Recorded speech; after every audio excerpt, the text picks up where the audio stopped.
Welcome to Leaders of the West, a podcast for innovators and changemakers.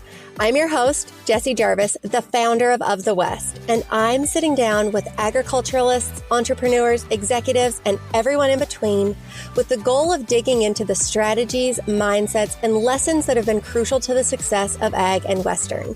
Whether you're carrying on the next generation of your family's operation, starting something from scratch, or determined to climb up the leadership ladder, we're going to inspire you to continue to dream big, growing not just you, but the future of agriculture and Western as a whole. Let's go.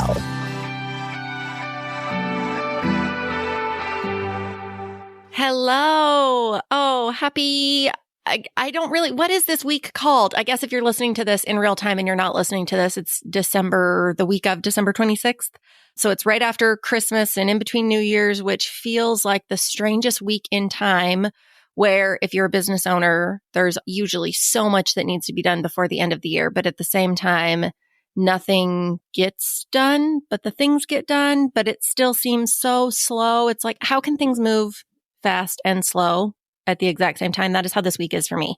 But because I know that a lot of things can't get done this week, this is obviously one of the times when I really sit and reflect on the past year and then make plans for the new year, which is a little bit about what I want to talk about today.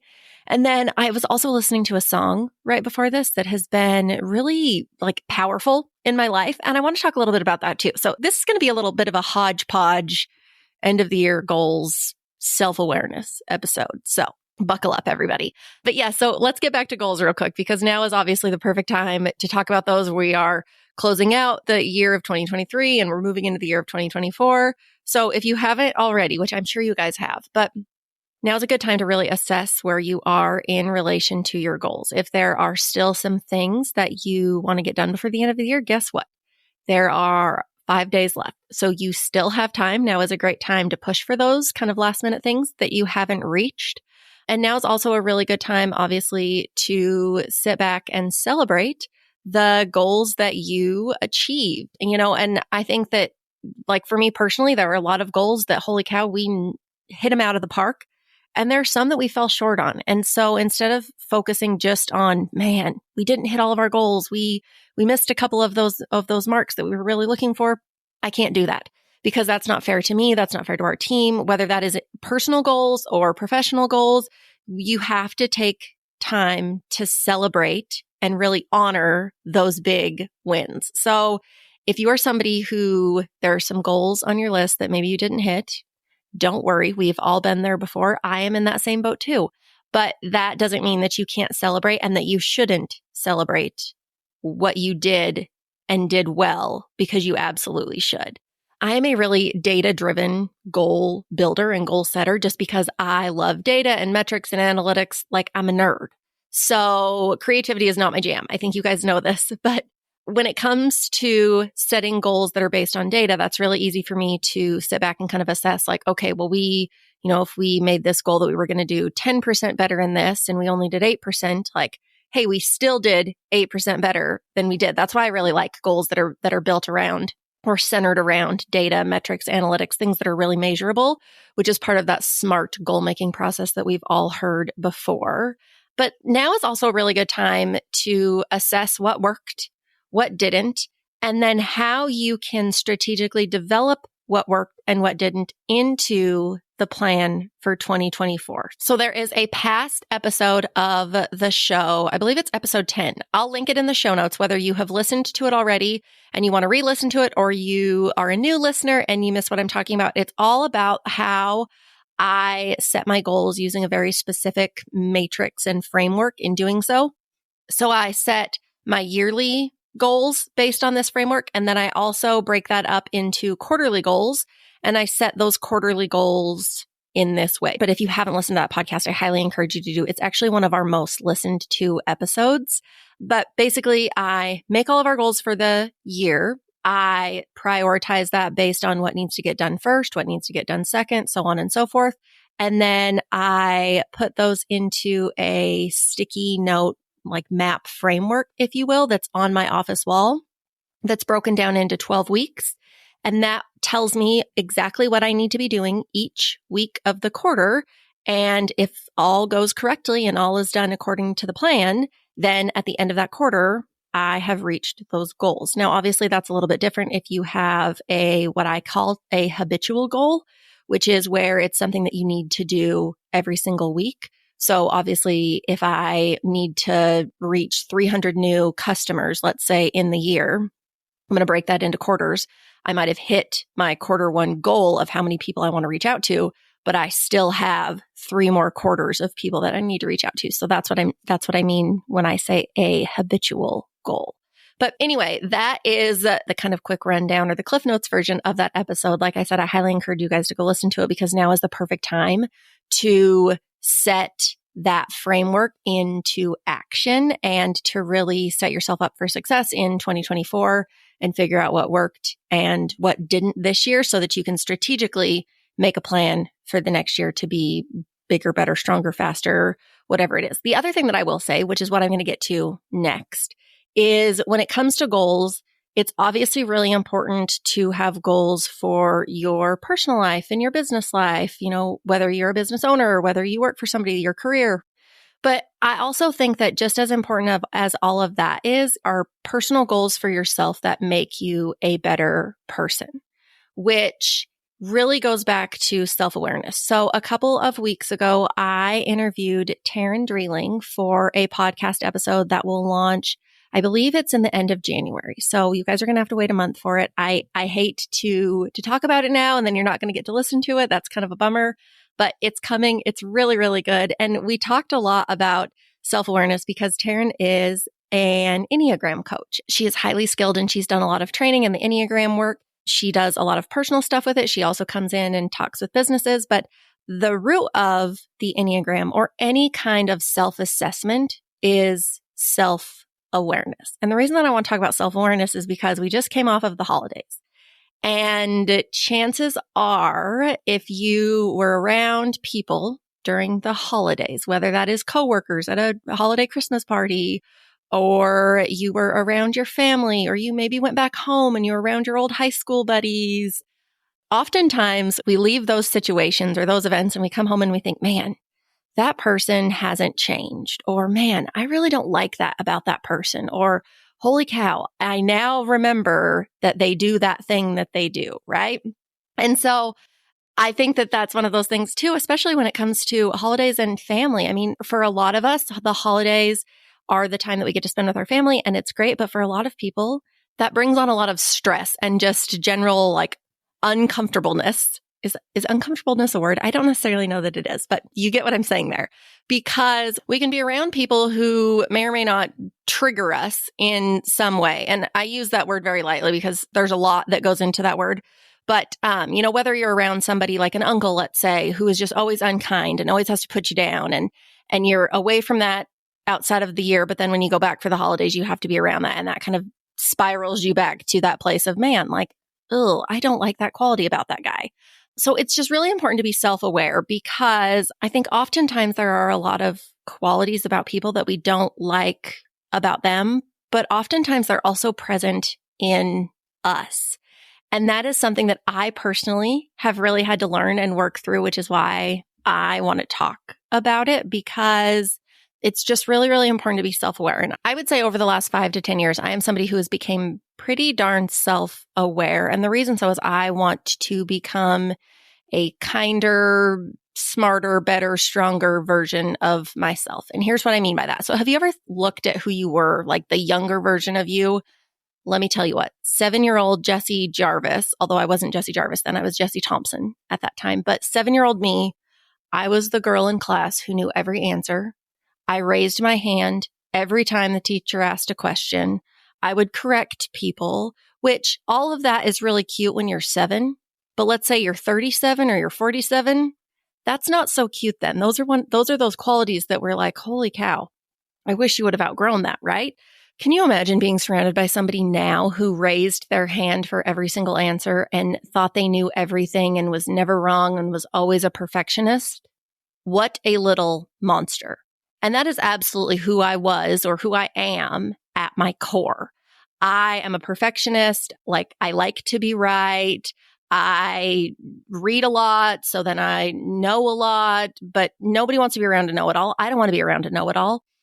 I don't want to be that type of person. So I have really had to work on myself to be self-aware of those types of actions. And I can say that where I have learned the most is when I see those qualities in others and I think, holy cow, I don't want to be that way. And then I ask myself, okay, do I do those same type of actions that are bothering me? Check yes, then I need to work on that. Or like, how would I react to that situation? Or why did I react that way? Or why would I react that way? Do I say or act in a way that I wouldn't appreciate if I was the receiver of the words or the actions instead of the giver? And those are questions that I ask myself, you guys, on like a daily basis, I bet, in trying to be more self-aware and to grow as a person. But so this is where we get to that song that I wanted to tell you guys about. So as much as I hate to admit it, by nature, I am somebody who wants to be right, and I have a short fuse. And those are characteristics that I have identified, as we've talked about now, for a long time ago. And I've really worked on them because they're qualities that, in my personal opinion, can tend to be kind of a weakness. And so I want to be a better version of myself. I want to be a good role model for my kids. So if I want to do that, then I need to act in a way that exemplifies that. So slow songs, this is a slow song, and slow songs are typically not my jam, but I will tell you why I love this song so much. So the song is called Battle Lost by Wade Bowen, and I absolutely love Wade Bowen. For our wedding, our first dance song was Who I Am by Wade Bowen. And years ago, he'd always have a concert in Boise around Labor Day, which is also the same time that Justin and I got married. So on numerous occasions, we have celebrated our wedding anniversary by going to watch Wade Bowen, which really puts like a nice little bow on that song and our wedding and celebrating another year. And I don't want to get too off track on this, but I'm going to read some of these song lyrics. I can't play the whole song. We would probably get sued if I did that, and I don't want to mess with that. It's not how I want to end the year. But the reason that these song lyrics are just really impactful for me is because I am by nature, right? Somebody who wants to be right all of the time. And that's a really easy way to hurt people, whether it's in personal relationships, in work relationships. So the song goes, and this isn't the beginning of the song. This is just a piece of the song. So, you always tell me that you love me with conviction in your eyes. You're my best friend, my biggest fan. You're always on my side. And the more I sit here all alone, the more this sad disgrace runs through my bones. It cuts just deep enough to realize, the things I do to prove I'm right, break her heart just to watch her cry, leave her stranded on an island all alone. I can't stand it when I'm wrong. Being right ain't worth the cost. Yeah, because sometimes a battle won is a battle lost. I told you all of that to get to the real kicker of the words, which is sometimes a battle won is a battle lost. How many times have you watched somebody feel the need to prove themselves so right that they end up doing more damage than had they just let it go or didn't feel the need to tell people that they were right? I like being right. I've said this numerous times now, you guys. I am by nature somebody who 7-year-old me was a know-it-all. And nobody likes a know-it-all. And nobody wants to be wrong either, right? Nobody wants to lose. That's part of human nature. But there is a fine line between really needing to be right, which is the short term, and realizing that in doing so, there's an opportunity to really damage a relationship, which is the long term. So you've got to be aware of the short term and the long term and figure out which game you want to play there. But I've seen this in my own life. I've seen this in business. I've seen this in personal relationships of just the importance of knowing when it's worth it and when it's not. And the song goes on to say, well, nobody in the world ever really wants to lose, but what's the point in winning if I can't win with you? And again, obviously, this song is talking about a personal relationship, like with a husband and a wife, and how being right all of the time is damaging their relationship. But this is also something that is really, really prevalent in the workplace too, of if you are always right and you are not letting your coworkers or your employees be part of that process, what is the point in winning if you also can't win with them? And the reason that I bring this up is, one, I was just listening to this song, but I know two, because we just came off of the holidays, and circling back to that conversation on how the holidays can often bring out the best and sometimes, unfortunately, like the worst in our lives. And I'm sure some of you are probably listening to this thinking, yeah, that is totally my uncle or my cousin or my dad or, or maybe even me in my actions that I was around that I don't like in somebody else and how I want to better myself. Okay, so to put a bow on this and get you guys on your way is, what does all of this, goals, self-awareness, this song have to do with one another? And I think it's really, really important that as you reflect back on 2023, figure out, okay, first off, what did I personally do really well? Like I was a good listener, or I gave time to my family, or I showed up for these friends in these ways. Make sure that you take note of all of the good things that you personally did in your personal relationships, in your work relationships, in anything. And maybe it even wasn't a goal, but take time for that self-reflection. And then 2, think about, okay, well, what could I have done better in those personal relationships, in those work relationships? Should I have been, whatever it is, XYZ, what could I have done better? And then as you go to plan for 2024, figure out, okay, is there a way that I can improve on that thing I should have done or could have done better in 2023? How can I make that a goal in 2024? And the reason that I think this is important is because when it comes to setting those goals, maybe you have revenue goals, maybe you want to grow your community to a certain number, whatever it is that you want to do, you are the person who is doing all of it. And so if you aren't also making yourself a priority to get better and stronger and, improve upon things, when you do that for yourself, then all of those other goals that you have are going to be that much more attainable and that much easier to reach, because what you're pouring into yourself, you're going to be able to pour out on other people. You're going to be able to pour out into the various aspects of your work. It is going to touch all of those goals because you are the root of everything. So I really, really encourage you as you reflect on this year and plan for the next year to do a little self-assessment in there, and maybe you're new to self-assessment and self-awareness, and I highly encourage you to take the Enneagram test or a DISC or Myers-Briggs. Any kind of self-assessment is really, really powerful tool. We're going to talk about this in a few weeks with Taryn, but I highly encourage you guys to do that because it tells you a lot about yourself. It's a really good starting place if this is something that is absolutely new for you. And then finally, I am just going to end this in saying how thankful I am for you guys as I reflect back on 2023. At the beginning of the year, this podcast wasn't necessarily it was not on our radar at all. Actually, there's no necessarily about it. And, through a few different opportunities and kind of God winks, if you will, this podcast came to be. And I am just so appreciative of all of you who tune in every week, who share in your stories about what resonated most with you, who has sent a message to us saying how much you love the show. For those of you on your Spotify Wrapped who tagged us and said that this is your number 1 show or in your top 5, holy cow, that was such a cool feeling. But thank you, like from the bottom of my heart. Starting this podcast has been very uncomfortable, and it was, a difficult thing. It wasn't something that was easy to do, and there have been a lot of challenges in doing it, and I have learned so much. Not only obviously about podcasting, but just about myself in this process. And I absolutely love that I get to highlight some of the coolest people in our industry and share their stories with you guys. And we have some really exciting plans for the new year. And I am just so excited that you guys are part of this. So thank you. And for those of you who are employers who use Of the West to hire your employees, I cannot say enough thank yous to you. For those of you who are job seekers who use the platform to find new opportunities, whether they're internships or jobs, whatever it is, we are so appreciative to every single one of you. You keep us moving forward and going and striving for more and continually looking to innovate to see how we can get better and stronger, because if we do, then you do, and then our industry does. And I am just so, so appreciative of you. So thank you guys so much for tuning in. I hope you have a great end to 2023. And I cannot wait to see what comes from you in 2024. Thank you. If you loved this episode, do us a favor and share it with someone else who might find just as much value in it as you did. We're on a mission to continue to grow and strengthen the future of agriculture and Western industries, and you spreading the word helps us make more of a positive impact. It also makes a big difference when you take a minute to go rate and review the show. We can't thank you enough for listening, for sharing, and for loving Ag and Western as much as we do. We'll see you back here for our next episode.